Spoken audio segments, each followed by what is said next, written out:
A Audi chega a 2026 carregando um rótulo que parece inevitável para qualquer novo projeto na Fórmula 1, o de promessa distante. A lógica fria aponta para isso. Uma estrutura herdada de uma Sauber que passou anos sobrevivendo mais do que competindo. Um chassi que precisa nascer já sobre um regulamento completamente novo. Um motor desenvolvido do zero em uma era em que errar conceitos básicos custa temporadas inteiras. Tudo conspira para colocar a Audi no lugar confortável das expectativas baixas. É quase um consenso silencioso no paddock. Não se espera nada agora para colher depois. O discurso oficial reforça isso com cuidado. O primeiro ano seria de aprendizado, de organização interna, de alinhamento entre fábrica e pista. Um período em que o cronômetro seria tolerante, pelo menos em teoria. Só que a Fórmula 1 raramente respeita narrativas tão bem organizadas.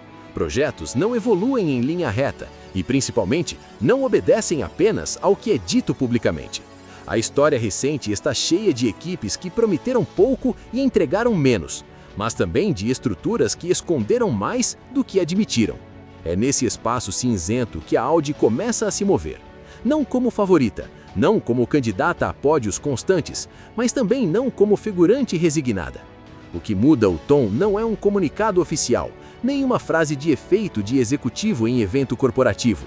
É a leitura interna de quem já viveu projetos falharem e, por isso mesmo, aprendeu a reconhecer quando algo está fora do padrão esperado para um estreante. Nico Hülkenberg não fala como alguém tentando vender otimismo. Sua carreira foi construída justamente no oposto disso. Ele sobreviveu anos na Fórmula 1 sem títulos, sem vitórias, sempre orbitando o limite entre o talento reconhecido e as oportunidades que nunca se materializaram totalmente. Esse histórico molda a forma como ele lê um projeto. Quando alguém assim aponta que o cenário não é tão negativo quanto parece, vale ouvir com atenção. Não porque ele garante sucesso, mas porque ele raramente se permite ilusões. O que ele sugere não é que a Audi chegará para desafiar as grandes forças imediatamente, e sim que o ponto de partida real pode ser mais alto do que o imaginado por quem olha apenas para o rótulo de equipe nova.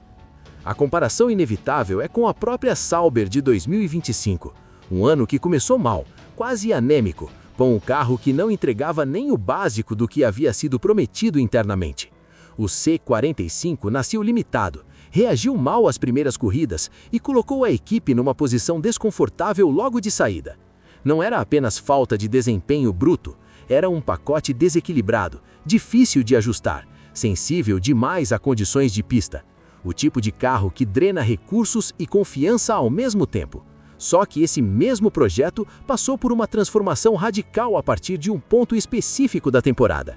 Barcelona não foi apenas uma atualização aerodinâmica bem-sucedida, foi uma virada conceitual.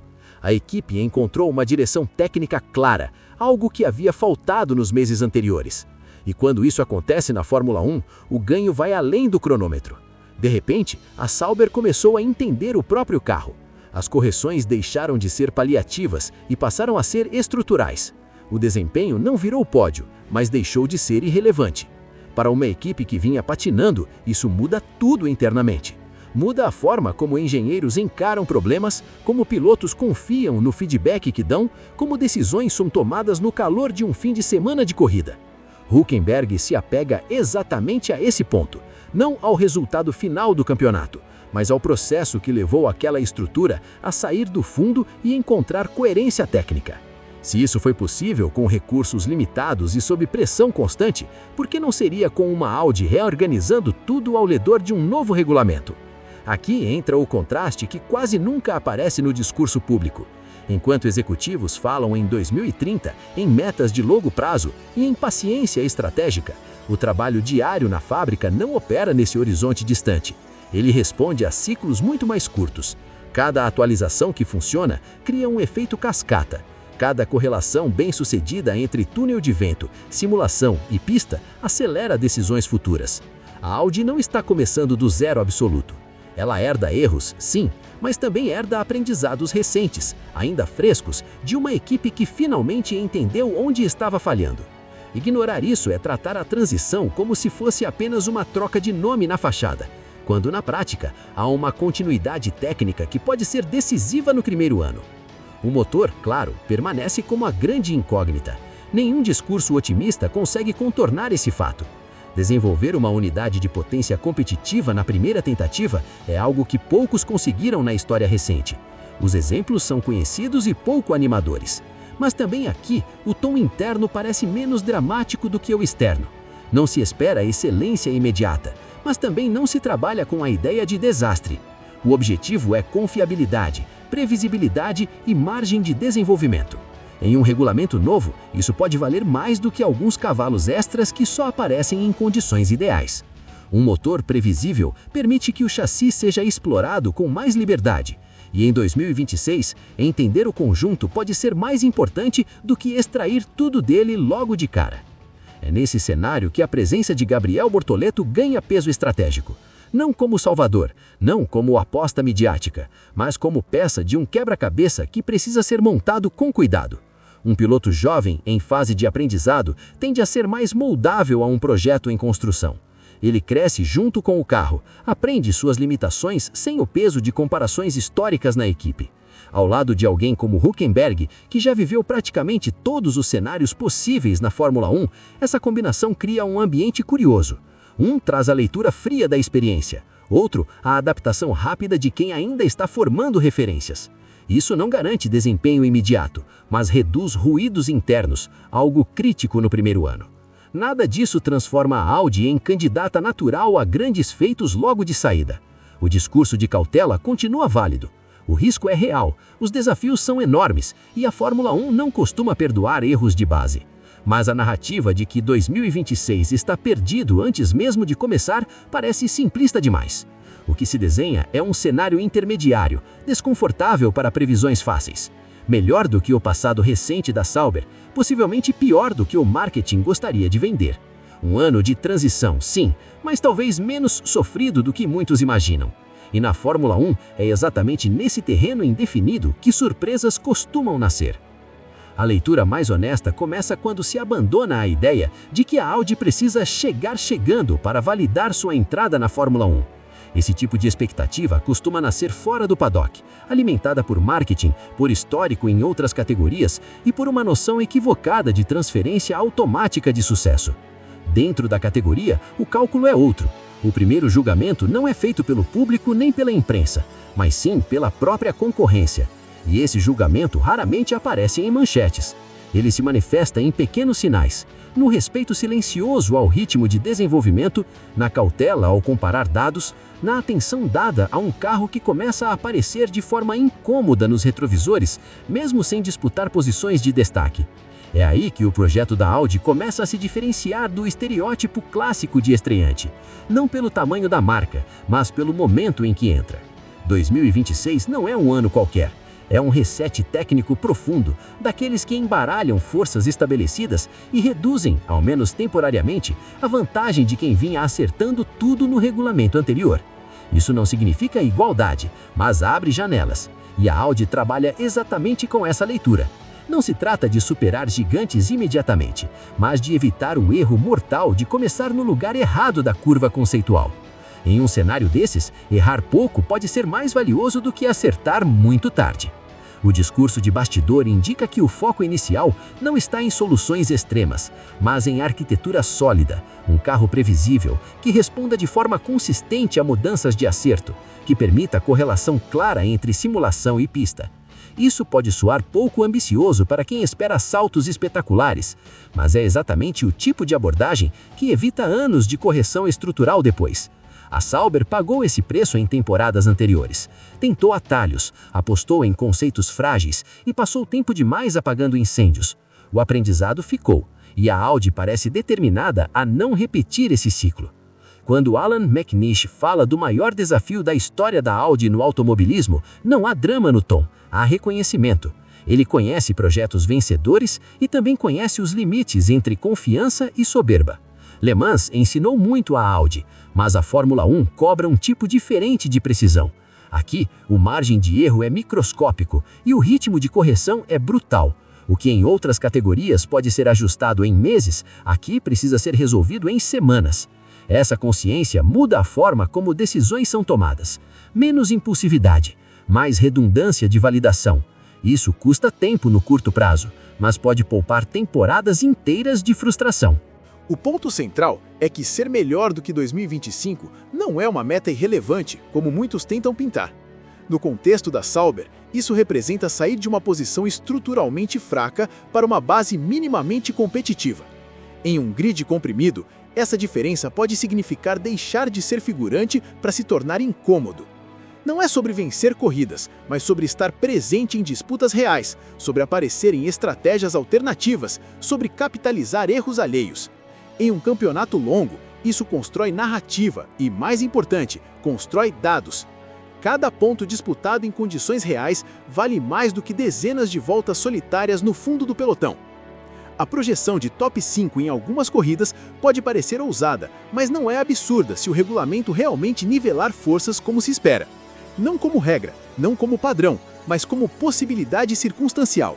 Um safety car bem timado, uma pista que favoreça determinado conceito aerodinâmico, uma corrida caótica onde execução pesa mais do que velocidade pura.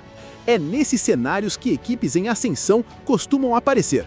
E aparecer muda tudo.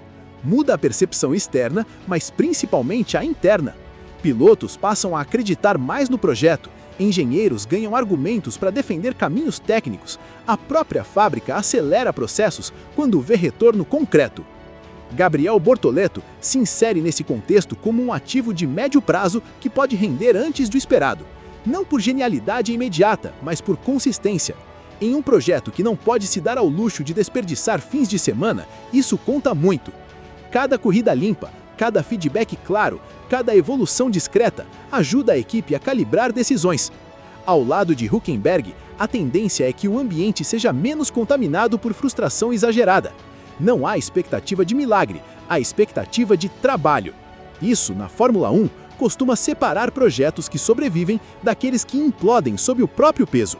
Ainda assim, o alerta permanece. O motor continua sendo uma variável que pode redefinir tudo. Se a Audi errar feio nesse ponto, nenhuma coerência de chassi salvará o projeto no curto prazo. A Fórmula 1 moderna é implacável com deficiências de unidade de potência. Mas também é verdade que em um regulamento novo, errar menos já é vencer uma batalha silenciosa. A Audi parece apostar nisso. Não em dominar, mas não em comprometer. Não em brilhar, mas em sustentar crescimento. O que se desenha para 2026 não é uma história de glória imediata, nem de fracasso anunciado. É um território instável, onde leituras simplistas falham. A Audi entra sabendo que o cronômetro não perdoa discurso, mas também sabendo que ele registra progresso, mesmo quando ele é discreto.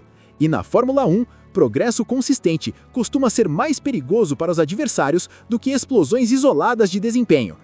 Existe um detalhe que quase nunca aparece quando se fala de equipes estreantes, mas que costuma definir o destino delas: o ritmo interno de aprendizado. Não é a velocidade absoluta do carro em janeiro, nem o resultado da primeira corrida, mas a rapidez com que a equipe entende por que algo funciona ou não funciona. E nesse ponto, a Audi entra na Fórmula 1 com uma vantagem silenciosa. Não porque já sabe tudo, mas porque construiu sua reputação exatamente aprendendo mais rápido que os outros em ambientes novos. Em outras categorias, a Audi raramente começou perfeita. No Rally, no Endurance e até na Fórmula E, os primeiros passos vieram acompanhados de erros. A diferença é que esses erros eram tratados como dados, não como fracassos. O processo nunca foi emocional, foi analítico. Esse padrão aparece de novo agora.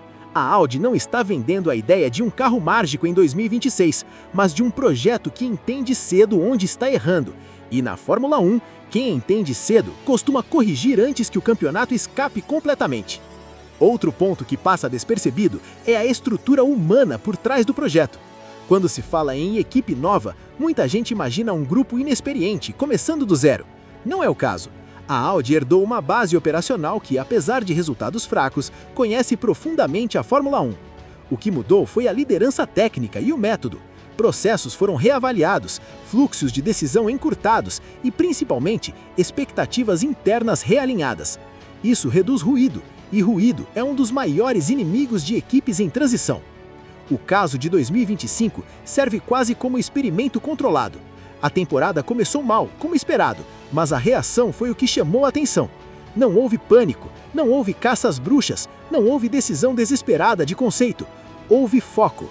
O salto visto a partir da Espanha não foi fruto de genialidade súbita, mas de correlação correta entre túnel de vento, simulação e pista. Esse tipo de acerto raramente é sorte, ele indica que a base de desenvolvimento está no mínimo funcional, e isso é ouro para 2026. Quando Nico Hülkenberg fala com mais otimismo do que o discurso oficial, isso não soa como marketing pessoal, soa como alguém que sente o projeto por dentro. Pilotos experientes costumam ser céticos por natureza. Eles já viram promessas demais morrerem na primeira atualização que não funcionou. Quando um piloto desse perfil se permite projetar algo melhor do que o passado recente, geralmente é porque percebe consistência nos bastidores. Não é empolgação, é leitura de tendência. Isso não elimina o risco. A Fórmula 1 continua sendo um ambiente onde pequenos erros custam caro. Um conceito aerodinâmico mal escolhido, uma arquitetura de motor que limita desenvolvimento, uma integração falha entre chassi e unidade de potência, qualquer um desses fatores pode frear a Audi por mais de um ano. Mas o ponto é que o projeto não parece ignorar essas possibilidades. Pelo contrário, tudo indica que elas estão no centro das preocupações. E reconhecer riscos é o primeiro passo para mitigá-los. Se 2026 terminar com a Audi brigando regularmente por pontos, ocasionalmente aparecendo no top 5 e fechando o campeonato entre sexto e sétimo no Construtores, isso já representará um sucesso estrutural. Não para o marketing, mas para o projeto. Porque significa que a equipe começou sua trajetória do lado certo da curva de aprendizado. A partir daí, evolução deixa de ser esperança e passa a ser consequência. A grande pergunta, então, não é se a Audi vai vencer em 2026, é se ela vai sair desse ano como uma equipe que entendeu a Fórmula 1. E se a resposta for sim, o que vem depois tende a ser muito mais perigoso para o resto do grid do que muita gente imagina hoje.